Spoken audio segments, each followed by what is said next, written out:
Hello guys, welcome to Bigg Boss review. నేను మీ Daniel Prakash. ఈ వీడియో కనుక మీరు ఫస్ట్ టైం చూసినట్లయితే దయచేసి సబ్స్క్రైబ్ చేసుకోండి. ఎపిసోడ్ 11 యొక్క రివ్యూ చెప్పడానికి అయితే వచ్చేసాను. మీ అందరికీ తెలిసిందే, ఫుడ్ కోసం ఒక మనిషి ఎటువంటి గొడవలకైనా వెళ్తాడు, ఫుడ్ కోసం ఎటువంటి దొంగతనాలైనా చేస్తాడు. మనిషిలో ఉండేది మొదటిది ఆకలి. ఆకలి కనుక తీరకపోతే ఎటువంటి పరిస్థితులైనా సరే మనిషి వెనకడుగు వేయకుండా ఎదుర్కొనే పరిణామాలు అయితే మనం చూడగలుగుతున్నాం. ఇంకా ఈ గేమ్లో కూడా అటువంటి పరిస్థితుల్ని బిగ్ బాస్ బయటికి తీసుకురావడానికి అయితే ఈ గేమ్ స్టార్ట్ చేసినట్లయితే అనిపించింది. ఎప్పటి వరకు గేమ్లో నాకు మజా అయితే కనిపించలేదు. ఎక్కడ కూడా ఈ గేమ్లో కొంతవరకు పర్వాలేదు అనిపించింది. ఇంకా అలా స్లోగా గేమ్ అనేది ఇంకా స్టార్ట్ అవుతుంది కాబట్టి వీళ్ళలో ఆకలి భయాన్ని చూపించి గేమ్ని ముందుకైతే తీసుకెళ్లారు. ఈ ఆకలి భయాలను ఒకరి మీద ఎంచామో రిలేషన్షిప్లు ఉంటాయి, ఒకరి మీద ఎంచామో ప్రేమ, అభిమానం, కనికరం అన్నీ ఉంటాయి. కానీ ఆకలికి వచ్చేసరికి ఎటువంటి ఎవడైనా సరే దొంగగా మార్చేస్తుంది. అది ఇప్పుడు game. Bigg Boss food items అంతా బ్యాక్ లాగేసుకున్నారు. ఎవరిదైతే పెద్ద క్లెయిన్ అయితే ఉందో వాళ్ళు ఫస్ట్ ఫుడ్ మార్కెటింగ్కి వెళ్ళి వాళ్ళ బాస్కెట్లో ఐటమ్స్ తీసుకొని ఐటమ్స్ అన్నీ బడ్జర్ కంప్లీట్గా మోగేంత వరకు ఐటమ్స్ వేసుకొని ఆ తర్వాత ఫైనల్గా ఆ బడ్జర్ మోగ్గానే ఐటమ్స్ పట్టుకొని బ్యాక్ వచ్చేసేయాలి. First point.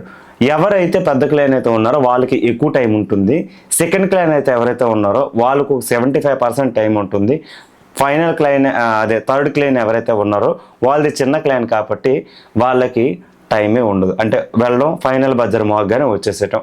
ఈ టైంలోనే వాళ్ళు ఫుడ్ ఐటమ్స్ అనేది వాళ్ళు బాస్కెట్లో వేసుకొని మార్కెటింగ్ చేయాలన్నమాట. ఈ మార్కెటింగ్ కూరగాయల మార్కెట్కి వెళ్ళేటప్పుడు మనం ఏ రకంగా అయితే డబ్బులు ఇచ్చి ఫుడ్ కొనుక్కుంటామో వీళ్ళకు కూడా 2 టాస్క్లు అయితే ఇచ్చారు. ఫస్ట్ది లెమన్ విత్ పిజ్జా. మొదటి కారణం ఏంటి అంటే వీళ్ళు ఫుడ్ ఐటమ్స్ అనేది ఎవరికి షేరింగ్ చేయకూడదండి. షేరింగ్ చేయకూడదు అనే ఉద్దేశంలో ఎప్పుడైతే బిగ్ బాస్ టాస్క్ స్టార్ట్ చేయకముందే ఇంకా సోనియా సింపతికి ఏమో లేకపోతే ఏమో తెలియదు, ఫుడ్ ఐటమ్ అంటే అందరం కలిసి తింటున్నాం కదా, సో షేరింగ్ లేదు అని అంటే కొద్దిగా కష్టం అవుతుంది. ఈ 4 days ఈ 1 week మేము అందరం కలిసి తిన్నాం. ఎప్పుడైతే షేరింగ్ లేదు అని అన్నారో మేమందరం తింటూ వాళ్ళు చూస్తుంటే నేను అది తట్టుకోలేకపోతున్నాను చెప్పేసి ఏడుస్తుంటే నవీన్ వెళ్ళి ఓదార్చాడు, లేదా తడిమేడో తెలీదు, సో తడిమేడో అనుకుందాం. తర్వాత నిఖిల్ కూడా వెళ్ళి ఓదార్చడానికి అయితే ట్రై చేశాడు. ఈ రకంగా ఈ గేమ్ స్టార్ట్ అవ్వకముందు ఇక్కడ కొంచెం ఓవర్ యాక్షన్ బిల్డప్లు అయితే జరిగాయండి. అది మనం చూస్తుంటేనే తెలిసిపోతుంది. రెండోది ఏంటి అంటే గేమ్ స్టార్ట్ అయ్యేటప్పుడు ఏంటి అంటే 11 పిజ్జా అనమాట. అంటే 11 నిమ్మకాయలు అయితే ఉంటాయి. ఫస్ట్ వీళ్ళకి ఏంటి అంటే ఒక చదరంగం లాంటి చిన్న బోర్డు అయితే ఉంది. అందులో సర్కిల్లో ఉండే మీకు తెలిసి ఉంటుంది గోళీలు వేసి ఒక 2 గోళీలు వేసి మిడిల్ పాయింట్లో పెట్టి ఎండింగ్ పాయింట్కి తీసుకురావడానికి మనం దాన్ని రోల్ అవుట్ చేసుకుంటూ తీసుకొని రావచ్చు. అది చిన్నప్పుడు ఆడే గేమ్. ఇక్కడ ఏంటి అని అంటే ఎవరి క్లేన్లో వాళ్ళు 2 members అయితే వెళ్ళాలి. ఈ ఫస్ట్ గేమ్కి మన రోషయ్య ఈ గేమ్ స్టార్ట్ అయ్యేటప్పటికి ఈ గేమ్ స్టార్ట్ అయినప్పుడు శేఖర్ భాష సంచాలకుగా వ్యవహరించారు. యష్మి టీం నుంచి పృథ్వీ అండ్ నవీన్ అయితే వచ్చారు నిమ్మకాయలు పడేయడంలో. ఇందులో నైని టీం నుంచి సీత అండ్ నబీల్ అయితే వచ్చారు. అండ్ మన నిఖిల్ టీం నుంచి వాళ్ళిద్దరే ఉన్నారు కాబట్టి వాళ్ళిద్దరు అయితే వెళ్ళాల్సి వచ్చింది. సెంటర్లో 3 నిమ్మకాయలు పెట్టి ఆ 3 నిమ్మకాయలు పడేసిన తర్వాత మళ్ళీ ఇంకో 3 నిమ్మకాయలు పెట్టి మళ్ళీ అవి పడేసిన తర్వాత మళ్ళీ 3 నిమ్మకాయలు పెట్టి పడేసిన తర్వాత లాస్ట్లో 2 నిమ్మకాయలు పెట్టి 11 నిమ్మకాయలని కవర్ చేస్తారు. ఇలా వీళ్ళకి నిమ్మకాయలు పెట్టేటప్పుడు బజ్జర్ మోగేలోపు ఎవరైతే ఎక్కువ నిమ్మకాయలు అయితే 11 అయినా పడేయచ్చు, లేదు అంటే మిగతా టీమ్స్ కంటే ఎక్కువైనా పడే అవకాశాలు అయితే ఉన్నాయి. ఈ బజ్జర్ మోగేలోపు ఎవరైతే ఎక్కువ నిమ్మకాయలు పడేసారో వాళ్ళే విన్నరు. ఫస్ట్ గేమ్ అయితే విన్నర్ అవుతారు. ఇందులో పృథ్వీ అండ్ నవీన్ ఎక్కువ నిమ్మకాయలు పడేయడం వలన వాళ్ళ గేమ్ అనేది విన్ అయ్యారు. ఇది ఫస్ట్ టాస్క్ అయితే అయ్యింది. సెకండ్ టాస్క్ వచ్చేసరికి చాలా టఫ్ అండి. ఈ టాస్క్ గురించి చెప్పడానికి ముందు సీత గురించి చెప్పాలి. ఒక మగరాయిడ్లాగా ఫైట్ చేసిందండి. చాలా అంటే చాలా, షీఈ్ వెరీ గ్రేట్ ఉమెన్. వాళ్ళ టీంకి సీత ఉండడం చాలా అంటే చాలా బెనిఫిట్. ఆ సీత కనుక లేకపోతే ఇన్ కేస్ ఆ గేమ్ ఇంకెవరు ఆడలేరేమో. సీత కనుక లేకపోతే ఆ గేమ్ గెలిచేవారు కూడా కాదు. ఆ టైంలో నిఖిల్ వాళ్ళు గెలిచి ఇప్పుడు సీత వాళ్ళకి ఏదైతే నైని టీంకి ఏదైతే బెనిఫిట్స్ ఉన్నాయో సీత వాళ్ళకి అయితే నిఖిల్కి అయితే వచ్చే అవకాశాలు అయితే ఉన్నాయి. సీత అంత టఫ్ ఫైట్ ఇచ్చింది, అంతే ధీటుగా పరిగెట్టుతూ ఒక మగరాయుడిలాగా మణికంఠతో, అంటే మీకు తెలిసిందే కదా ఆ పర్సన్ తోటి పోటీ పడి మరి ఆడింది. ప్రతి దానితోటి మనోడు వాగ్వాదంకి దిగే టైపు, ఆ టైపు ఉన్న క్యారెక్టర్తో కూడా గేమ్ ఆడడం అంటే అది నిజంగా రిస్కే కాబట్టి క్లారిటీ అయితే వచ్చింది. ఇక్కడ ఏంటి అంటే సెకండ్ టాస్క్ వచ్చేసరికి నవీన్ అదే Nikhil team and Naini team అయితే ఈ ఇద్దరు టీమ్స్ అయితే ఉన్నారు. ఇక్కడ నిఖిల్ ఆల్రెడీ గేమ్కి నేను ఆడడానికి వెళ్తాను అంటే మణికంఠ నాకు ఇదే ఛాన్స్ ఉంది, నేను నామినేషన్లో ఉన్నాను, నాకు ఈ ఛాన్స్ ఇస్తే నేను యూజ్ చేసుకుంటానంటే నిఖిల్ కూడా సేమ్ వ్యవహరించాడు.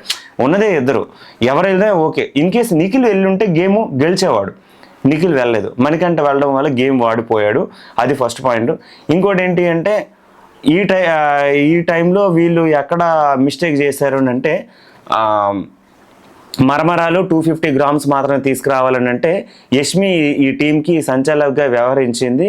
ఇక్కడ మరమరాలు నేను ఆల్మోస్ట్ ఇప్పుడు 260 ఆర్ 260 ప్లస్ 270 280 మధ్యలో తీసుకొచ్చాడు. అండ్ తనేంచోమో 340 దగ్గర తీసుకొచ్చింది సీత.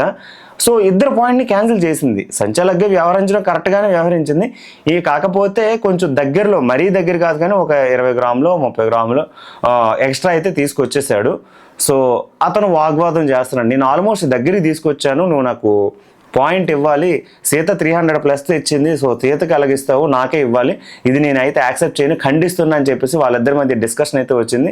సంచాలక నిర్ణయమే తుది నిర్ణయం, నేను ఆల్రెడీ చెప్పాను, ఇద్దరిది పాయింట్ క్యాన్సిల్ చేశాను, మళ్ళీ వెళ్ళి తెచ్చుకున్నారు. ఈ టైంలో మీరు నన్ను క్వశ్చన్ చేయడానికి అయితే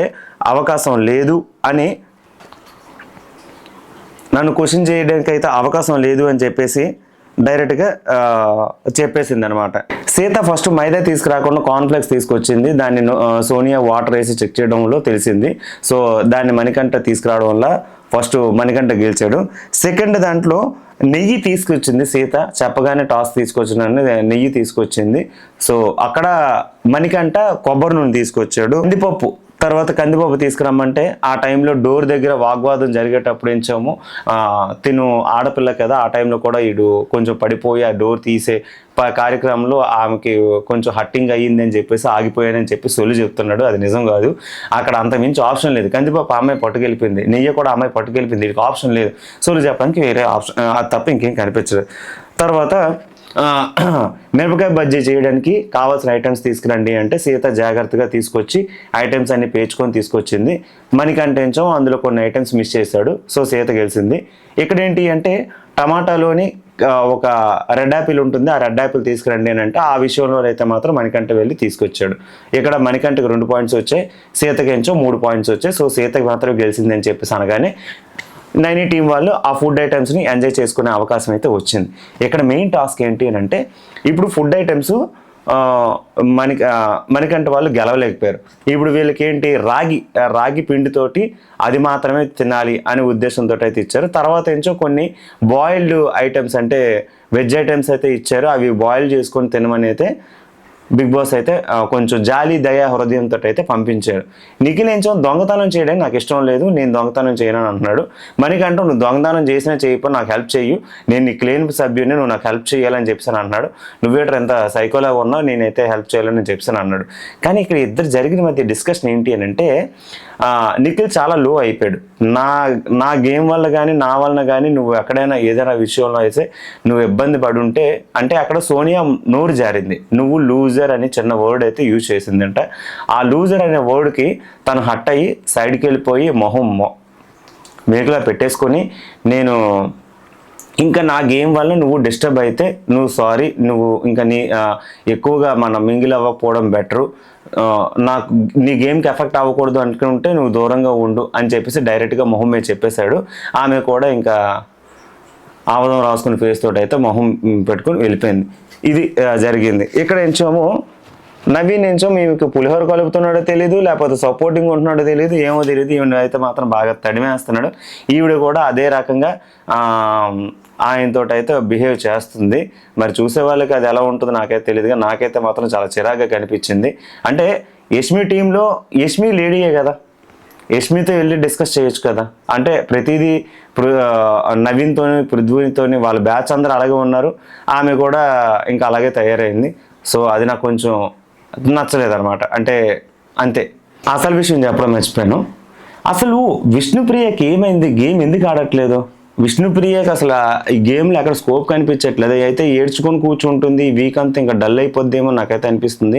విష్ణుప్రియకి అయితే ఓట్స్ వేసే టైము నామినేషన్లో ఉంది. ప్రతి ఒక్క విషయంలోనూ కూడా వాళ్ళతో వీళ్ళతో డిస్కషన్స్ పెట్టుకొని వాళ్ళతో వీళ్ళతో చిల్ అవుదాం అనుకున్న పర్సన్ కూడా ఇప్పుడు లో అయిపోయి సీతతో ఎందుకు డిస్కషన్ స్టార్ట్ అయిందో తెలియదు. సీత ఏదో వర్డ్ అంటే అన్నిటికీ సెన్సిటివ్గా ఉండే పర్సన్ ఇలాంటి వర్డ్స్ యూజ్ చేయొచ్చా అని డిస్కషన్ చేసి తను ఏడుస్తూ మేకప్ వేసుకునేటప్పుడు సీత వెళ్ళి అడిగింది, నా వల్ల ఏమైనా హట్ అయితే ఐఎమ్ సారీ అని కూడా చెప్పింది. సీత మళ్ళీ దాని గురించి వెళ్ళి సైడ్కి వెళ్ళి కూర్చొని హట్ అవుతుంది. మళ్ళీ ఇదే టాపిక్ ఏంచో నైనితో చెప్తుంది. అంటే ఇటువంటి ముచ్చట్లు తప్ప ఈమె గేమే ఆడే స్పిరిట్ అయితే నాకు అనిపించట్లేదు అనిపించింది. తర్వాత దొంగతనం జరగడంలో ఆమె కూడా కొన్ని ఐటమ్స్ దొంగతనం చేసింది. కానీ ఇలా చిన్న చిన్న వాటికి కాకుండా కొంచెం అంటే ఆమె పర్సనాలిటీకి కానీ ఆమె మైండ్ సెట్కి కానీ ఆమె వాయిస్కి కానీ ఇంకా గట్టిగా ఉండాలి. మొన్న డిస్కషన్ జరిగేటప్పుడు సోనియాతో ఎటువంటి ఫైట్ అయితే ఇచ్చిండో గేమ్లో కూడా అటువంటి ఫైట్ ఇస్తే బాగుండు అని నాకైతే అనిపిస్తుంది. అంటే చిన్న చిన్న ముచ్చట్లు, ఉల్లిపాయ జోకులు, ఉల్లిపాయ ముచ్చట్లు కాకుండా కొంచెం మిరియాలు, కారాలు, మంచి బిర్యానీ మసాలా లాంటివి ఫైట్స్ ఉంటే బాగుండు. ఈ విష్ణుప్రియ నుంచి అయితే నేనైతే అది ఎక్స్పెక్ట్ చేస్తున్నాను. ఈ గేమ్ గెలిచిన తర్వాత చాలా ఎమోషనల్ ఫీల్ అయ్యింది. ఎందుకంటే ఫుడ్ గెలిచేసరికి మేము ఫుడ్ గెలిచామా అంటే నిఖిల్ వాళ్ళు తినరా, అయితే మేము అక్కడ పెట్టేస్తాం. బిగ్ బాస్ టాస్క్ ప్రకారంగా మనం షేరింగ్ చేయకూడదు కానీ గిన్నెల్లో ఉంచేస్తే ప్రాబ్లం లేదు కదా అని చెప్పేసి వాళ్ళు అనుకున్నారు. ఇది బాగానే ఉంది. అంటే అమ్మ వీళ్ళకి ఫుడ్ లేకపోతే వీళ్ళు ఎంత రకంగా ఎమోషనల్గా ఫీల్ అవుతారా నాకు అనిపించింది. నవీన్ కూడా అలాగైతేనే బెస్ట్, ఎందుకంటే బిగ్ బాస్ చెప్పలేదు కదా అని చెప్పేసి అన్నారు. కానీ ఇక్కడ దొంగతనం స్టార్ట్ చేసింది కూడా నవీన్ వాళ్ళ టీమే కదా.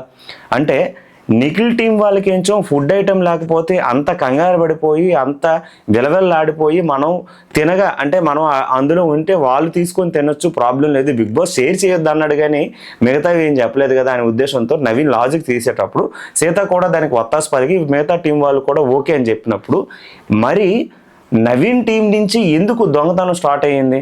ఫస్ట్ ఏంచో టీ పొడి దగ్గరికి వెళ్ళారు, తర్వాత ఏంచో అంటే ఫస్ట్ టీ పొడి దగ్గరికి వెళ్ళారు, తర్వాత పంచదార దగ్గరికి వెళ్ళారు, తర్వాత చికెన్ ఐటెం దగ్గరికి వెళ్ళారు. మరి వీళ్ళ టీం కూడా వీళ్ళేంచో 2 బకెట్లు తీసుకున్నారు ఫుడ్ ఐటమ్స్. ఈవిడేంచో only single trolley single bucket తీసుకుంది. వీళ్ళు 5గురు వాళ్ళు 6గురు, 6గురికి 2 బకెట్లు, 5గురికి సింగిల్ బకెట్ ఫుడ్ ఐటమ్స్ వీళ్ళకి చాలు. పైగా ఈ ఫుడ్ అనేది ఎవరికి ఇవ్వకూడదు. ఇలాంటి సమయంలో వీళ్ళందరూ ఏం చేశారు, ఆ ఫుడ్ ఐటమ్స్ని వీళ్ళు దొంగలించడం స్టార్ట్ చేశారు. ఈ విషయంలో అయితే మాత్రం చాలా ఇబ్బంది అంటే బాధ అనిపించింది నాకైతే. ఇది కరెక్ట్ కాదు అని కూడా అనిపించింది. మరి ఏం చేయాలో కూడా నాకు అర్థం కాలే. ఇంకా ఈ విషయం తెలిసిన తర్వాత వీళ్ళు కూడా ఇంకా ప్రేరణలు కూడా గుర్తించిన తర్వాత నబీల్ ఏంచో నా చికెన్ ఐటెం పోయింది అంటే వీళ్ళు దొంగతనం స్టార్ట్ చేశారని చెప్పేసి ఇంకా నబీలు వీళ్ళందరూ దొంగతనం స్టార్ట్ చేయడం జరిగింది. గేమ్ అయితే ఇప్పుడు వాళ్ళకి ఆకలి గురించి వేట స్టార్ట్ అయ్యింది. ఈ వేట ఎక్కడి నుంచి ఎక్కడికి వెళ్తుందో తెలీదు. నిఖిల్ సత్యహరిశ్చంద్రులాగా చెప్పిన మాట మీద ఫుడ్ ఐటమ్ దొంగతనం చేయకుండా నాకు అలాంటిది ఇష్టం లేదు అని అనుకొని అలిగి కూర్చొని గేమ్ ఆడుతాడా? లేదు అని అనుకుంటే నేను కూడా వాళ్ళతో పోటీ పడే తత్వం నాకు ఉన్నది కాబట్టి వాళ్ళలాగే నేను ట్రీట్ చేయాలని గేమ్ ఆడుతాడు అనేది మనం కూడా చూడాల్సిందే. మీరేమంటారు? సో ఇదండి గేమ్. సో ఇది జరిగింది. ఇందులో మీకు కనుక ఏమైనా పాయింట్స్ నచ్చకపోతే దయచేసి సజెస్ట్ చేయండి. Thank you so much.